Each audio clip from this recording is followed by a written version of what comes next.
হচ্ছে, জায়গায় জায়গায় ধর্ষণের ঘটনা ঘটছে। এমনকি আমাদের মায়েদেরকে যখন তারা ভোগ বিলাসের পণ্যে পরিণত করতে পারছে না, তখন এই ভোলায় দেখেছেন আপনারা একজন মাকে, একজন বোনকে কিভাবে নেক্কারজনক ভাবে জুতার মালা গলায় পরিয়ে তারপরে তারা এরকম নেক্কারজনক ভাবে নিপীড়ন করছে, নির্যাতন করছে, এবং তাকে তার সাথে পরিচয় করে দিচ্ছে যে তিনি দুশ্চরিত্রা। দুশ্চরিত্র হলে আইন আছে কেন? দুশ্চরিত্র হলেই কি আপনি তাকে জুতার মালা গলায় পরাবেন? দুশ্চরিত্র হলেই কি আপনি তাকে কোনোভাবে অপমান করবেন? দুশ্চরিত্র হলেই কি আপনি তার অন্যায় কেড়ে নেবেন? দুশ্চরিত্র হলেই কি আপনি তাকে কোনোভাবে মবে স্বীকার করবেন? কোনো সুযোগ নেই।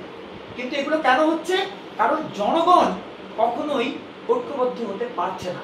কারণ জনগণ যখনই ঐক্যবদ্ধ হওয়ার চেষ্টা করছে, তখনই দেখতে পাচ্ছে একটা রাজনৈতিক প্ল্যাটফর্ম তাদের বিরুদ্ধে দাঁড়াচ্ছে। আগে দাঁড়াতো আওয়ামী লীগ, এখন দাঁড়াচ্ছে অন্যান্য প্ল্যাটফর্মগুলো। বরিশালে যদি তাকান, সেখানে একটা রাজনৈতিক প্ল্যাটফর্মের প্রভাব বেশি, তারা রুখে দাঁড়াচ্ছে জনগণকে। আপনি যদি টাঙ্গাইলের দিকে তাকান, সেখানে একটা রাজনৈতিক প্ল্যাটফর্মের শক্তিশালী অবস্থান, তারা জনগণকে রুখে দিচ্ছে। তো এই যে জনগণকে রুখে দেওয়ার মধ্য দিয়ে জনগণ দেখতে পাচ্ছে আমাদের কথার কোনো মূল্য নাই।